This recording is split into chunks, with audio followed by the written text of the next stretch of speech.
मेरे को थोड़ा सा बुखार है और 3 दिन हो गए हैं। अब मैं कोई भी केमिस्ट के पास जाकर के कोई टैबलेट ले लेता हूँ, आराम मिल जाएगा। यस, ये ना जाने कितने लोग फॉलो करते हैं एंड आई अंडरस्टैंड। हमारे देश में, इंडिया में it is a very common thing.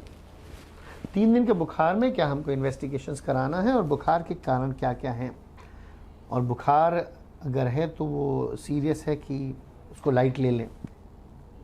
Sir, बुखार ही तो रीज़न है जो कि biggest killer in the world रहा है। फीवर, फेमाइन एंड वॉर, ये 3 चीज़ें हैं जिसने पूरी हमारी मानव जाति को तबाह किया हुआ। Yes, you got it correct. Fever, famine and war, आप गूगल में भी चेक कर सकते हैं। फीवर को लाइट नहीं लेना है। मलेरिया, टीबी अभी भी नंबर 1 किलर हैं, भले ही टेस्ट में पकड़े जाएं चाहे ना पकड़े जाएं।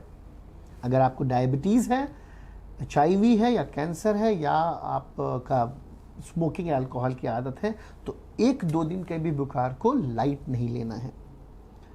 Definitely you are right, 90% of the times वो जो बुखार होगा वो हल्का सा मामूली वायरल या बैक्टीरियल इन्फेक्शन होगा। इसीलिए जो 100 लोगों को अगर मैं इन्वेस्टिगेशन लिखता हूँ तो 90 लोग जो कि रिपोर्ट्स नॉर्मल आती है वो कहते हैं अरे डॉक्टर साहब ने तो को बना दिया, फालतू में टेस्ट करा लिया। लेकिन जो बाकी 10 लोग हैं जिनके इन्वेस्टिगेशंस को हमने देखा है, उसमें से 5 लोग एडमिट हुए, 3-4 लोग ICU पहुँचे और शायद 1 या 2 की डेथ भी हो चुकी है। एक चीज़ याद रखिए साहब, ये जो सेलफोन है या मीडिया है या गूगल है, ये बहुत बड़ी ब्लेसिंग है या फिर बहुत बड़ा श्राप है। डिपेंड करता है कि आप इसको किस नज़रिए से देख रहे हैं। क्योंकि जो 90 लोग ठीक हो गए थोड़े से इन्वेस्टिगेशंस करा करके, वो नेगेटिव रिव्यू बहुत फास्ट दे देंगे। लेकिन जो 10 लोग सीरियस हुए, वो सीरियस होने के बाद ठीक हो गए, वो पॉजिटिव रिव्यू देने में थोड़ा सा टाइम लगाएंगे, शायद ना ही दें। इसीलिए be careful how and who you are approaching for your illness. बुखार एक छोटा सा बुखार है, लेकिन अगर इसको हम लोग ठीक से एड्रेस नहीं करेंगे तो ये किसी की जान भी ले सकता है।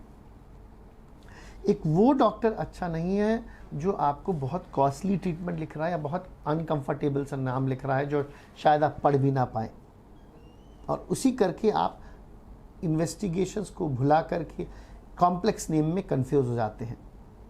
काफ़ी समय सिर्फ एक प्लेन पैरासीटामोल और रेस्ट, रिहाइड्रेशन एंड रीएश्योरेंस काफ़ी होता है बुखार को ट्रीट करने के लिए। इसीलिए अगर you have a doctor who says ज़्यादा इन्वेस्टिगेशन की ज़रूरत नहीं, सिर्फ ये दवाई खा लीजिए, आप रेस्ट ले लीजिए, then that is the best treatment. एक बुरी बात मैं आपको बताऊंगा हम डॉक्टर्स के बारे में। हम डॉक्टर्स को ज़्यादा तर्क देना या फिर एक्सप्लेन करना आता नहीं है और अच्छा भी नहीं लगता है। इसीलिए फर्स्ट 30 सेकेंड में 40 सेकेंड्स तक वो सही चीज़ बताते हैं जो कि करेक्ट ट्रीटमेंट है एंड वो लिखते हैं। उसके बाद जो भी डिस्कशन होता है वो हर कोई डॉक्टर उसी चीज़ को हाँ बोल देता है जो आप लोग कह रहे हैं। सर और कोई प्रॉब्लम नहीं है ना? डॉक्टर का आंसर होगा नहीं है कोई प्रॉब्लम। सर ब्लड टेस्ट की ज़रूरत नहीं है ना? वो कह देगा हाँ नहीं है। These are the problems and issues with your doctor because of his communication skills. Sir आपके डॉक्टर को नॉलेज बहुत है, इसलिए वो साइड में इन्वेस्टिगेशन ज़रूर लिख देगा, लेकिन वो बिजनेस स्किल्स नहीं जानता, तो उसको आप अपने बिजनेस स्किल से प्रभाव करने के बजाय एक ऑनेस्ट राय ले लीजिए and definitely go with a pen and a paper and write all the questions which you want to ask from your doctors. Fever को, बुखार को या कोई भी सिम्टम्स को आप लाइट मत लीजिए। Last word I will tell you, 1 symptom can be because of 1000 disease. सिर्फ बुखार ही 1000 कारण हो सकते हैं और एक बीमारी जो है उसके 1000 सिम्टम्स हो सकते हैं। Medical science is not as simple as it appears. हमने बुखार की पैरासीटामोल टैबलेट ले ली, मैं ठीक हो गया हूँ, मैं तो उस डॉक्टर के पास नहीं जाऊँगा क्योंकि उन्होंने अननेसेसरी टेस्ट लिखे थे। फीवर को नहीं हल्के लेना है। You need right advice at the right time so that you stay out of hospital, ICU and emergency room. And उसी चीज़ के लिए मैं आपका होस्ट और दोस्त डॉक्टर आशीष चौहान अवेलेबल हूँ 8106127475 पर।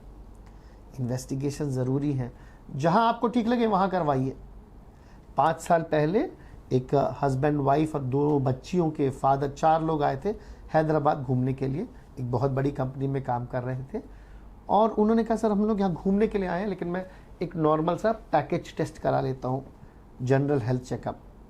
वो जनरल हेल्थ चेकअप कराया, उसमें हस्बैंड को लिवर कैंसर, उसके साथ secondaries all over the body निकला। मतलब कि वो कैंसर के साथ एंड स्टेज में घूम रहे हैं, उनको कुछ सिम्टम्स नहीं, उनको पता भी नहीं है। Medical science is a complex science. मैं सिम्टम्स का वेट करूं या मैं बाकियों की सलाह सुनूं, उसकी बजाय आपको सलाह लेनी है राइट डॉक्टर से, जिसके बाद आप शुरू से आते रहे हैं। And all of us require a full proper regular health checkup once in a year.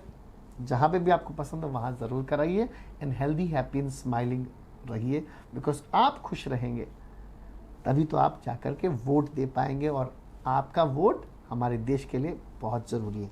आने वाले दिनों में आप वोटिंग के लिए ज़रूर चाहिए और अपने साथ साथ हमको और हमारे देश को जिताना मत भूलिए, क्योंकि right political support with the right bureaucracy and right approach will make you and me and our country a healthy, happy and smiling and prosperous country. You have any doubt? आप मेरे को 8106127475 पर रीच आउट कर सकते हैं। Subscription के लिए आपका बेल आइकॉन को प्रेस करना बहुत ज़रूरी है। एंड यस, कुछ भी डाउट हो तो आप इसके कमेंट सेक्शन में आप अपना डाउट लिख सकते हैं। मैं आपका होस्ट दोस्त हर समय अवेलेबल हूँ आपके क्वेश्चंस को पढ़ने के लिए, क्योंकि जो आप टॉपिक बोलेंगे उस पर हम लोग नेक्स्ट वीडियो बनाएंगे आपके लिए। May God bless you. नमस्कार, अल्लाह हाफिज़।